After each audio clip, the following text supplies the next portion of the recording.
Halo semuanya, balik lagi dengan saya Vicky Andani. Pada video kali ini, saya masih akan membahas mengenai buku yang berjudul Thinking in System oleh Donella H. Meadows. Sebelumnya, saya sudah menjelaskan beberapa hal terkait ke dasar-dasar dari sistem yang saya breakdown menjadi 7 hal, dan saya sudah menjelaskan sampai ke yang kelima, dan kita bisa brush up itu lagi, yaitu yang pertama terkait sebuah sistem adalah sekelompok elemen-elemen yang saling terhubung demi memenuhi tujuan yang sama. Selain itu, yang kedua, setiap sistem yang berkelanjutan bergantung pada umpan balik atau feedback untuk menjaga kestabilan. Yang ketiga, sistem yang berfungsi dengan baik biasanya resilient atau dapat mengorganisir dirinya sendiri dan memiliki hierarki. Yang keempat, memahami beberapa kesalahan yang umum dilakukan akan membantu untuk menginvestigasi sistem dengan lebih produktif. Dan yang kelima, yaitu sistem yang korup dihasilkan oleh kekuasaan yang tak seimbang dan mendorong terjadinya penyalahgunaan kekuasaan. Jadi kurang lebih itu kelimanya, dan masih ada 2 poin lagi yang akan saya jelaskan pada video kali ini, atau this is the last video dari Thinking in System. Yang poin yang keenam itu lebih ke sistem dapat disesuaikan untuk meningkatkan efisiensi. Nah, adakah cara untuk membuat sistem menghasilkan lebih banyak hal-hal baik dan lebih sedikit hal-hal buruk? Pasti, beberapa hal yang dapat disesuaikan untuk membuat sistem semakin efektif diantaranya adalah buffer, desain sistem, dan delay atau penundaan. Nah, buffer sendiri atau seperti penahan adalah sesuatu yang dapat meminimalkan atau melunakkan efek buruk dari suatu hal terhadap hal lainnya. Di dalam sistem, waktu, stok, dan besarnya ruang penyimpanan dapat dikategorikan sebagai buffer, dan besarnya ukuran buffer harus dibuat seoptimal mungkin agar sistem dapat berfungsi dengan baik. Namun, ada kalanya di mana meningkatkan besaran buffer lebih dari yang seharusnya membuat sistem menjadi tak fleksibel. Contohnya, bisnis memilih untuk membeli stok barang-barang tertentu seminimal mungkin. Ini karena memberikan ruang untuk terjadinya kekurangan produk atau product shortage sesekali itu lebih mudah dari segi biaya daripada harus berinvestasi pada penyimpanan barang cara berlebihan, dan belum tentu barang tersebut dapat terjual, right? Nah, desain sistem adalah faktor penting lainnya.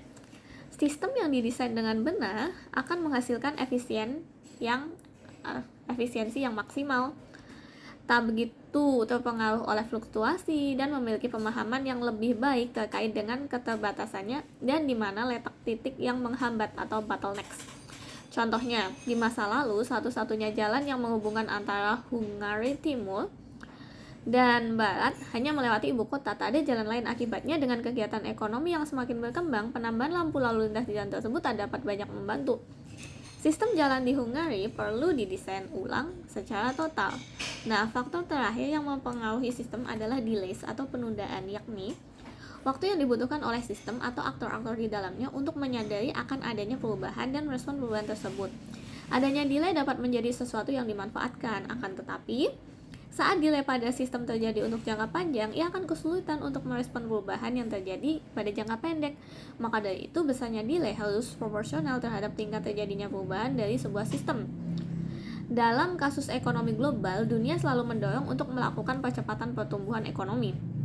Akan tetapi, realitas elemen-elemen fisik seperti keberadaan pabrik, teknologi, harga, dan pertukaran ide tak bisa berubah pada kecepatan yang sama. Dengan kata lain, delay itu ada. Maka dari itu, dengan melakukan memperlambat pertumbuhan akan memberikan teknologi dan harga barang waktu yang cukup untuk membuat sistem yang efisien.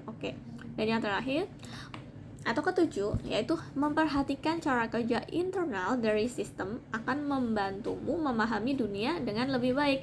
Di titik ini, kamu mungkin paham bahwa beberapa sistem cukup sulit untuk dikendalikan dan hanya bisa dipahami secara umum saja. Kabar baiknya adalah ada beberapa langkah sederhana yang dapat kamu terapkan untuk mengarungi dunia sistem dan meningkatkan efisiensinya. Pertama, observasi bagaimana sebuah sistem bekerja dengan mempelajari sejarahnya dan mengumpulkan informasi. Dunia ini penuh sekali dengan kesalahpahaman, maka dari itu, semakin banyak data yang kita punya, semakin baik penilaian yang dapat kita buat. Setelah kamu mengumpulkan cukup data, kamu harus memahami dengan menuliskan bagaimana sistem yang diamati itu bekerja dan mencatat susunan struktur dan fungsinya. Dengan menuliskannya secara utuh, kamu memaksa dirimu untuk memeriksa kembali apakah pemahamanmu tentang model itu sudah benar, lengkap, masuk akal, dan konsisten.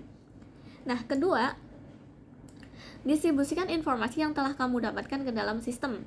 Secara umum, agar sebuah sistem dapat berfungsi dengan baik, informasi yang berkualitas harus disebarluaskan.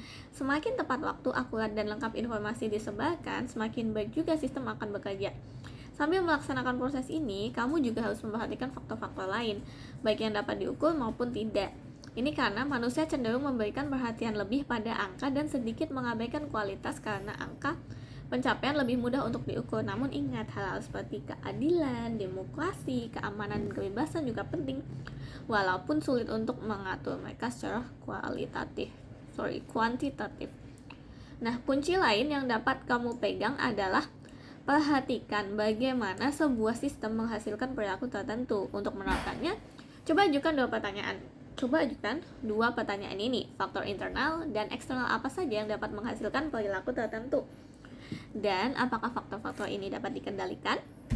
Nah, setelah kamu bisa menjawab dua pertanyaan ini, maka kamu akan mampu melihat di mana letak dari pihak yang bertanggung jawab atas faktor tersebut di dalam sistem, bagaimana aksi-aksi tersebut dihasilkan, dan konsekuensi apa ya saja yang muncul. Contohnya, jika kamu merasa kesal dengan penerbangan yang tertunda, coba tanyakan pertanyaan ini pada dirimu sendiri, dan dijamin bahwa kamu tak akan meluapkan kesalahanmu pada petugas bandara yang tak bersalah. Oke, jadi that's all terkait sistem. Ya, that's how this book. Kalau misalkan kalian ingin mendengar lebih lagi, kalian bisa mulai dari part 1 karena ini merupakan part terakhir. Oke, so thank you for watching and see you later. Bye.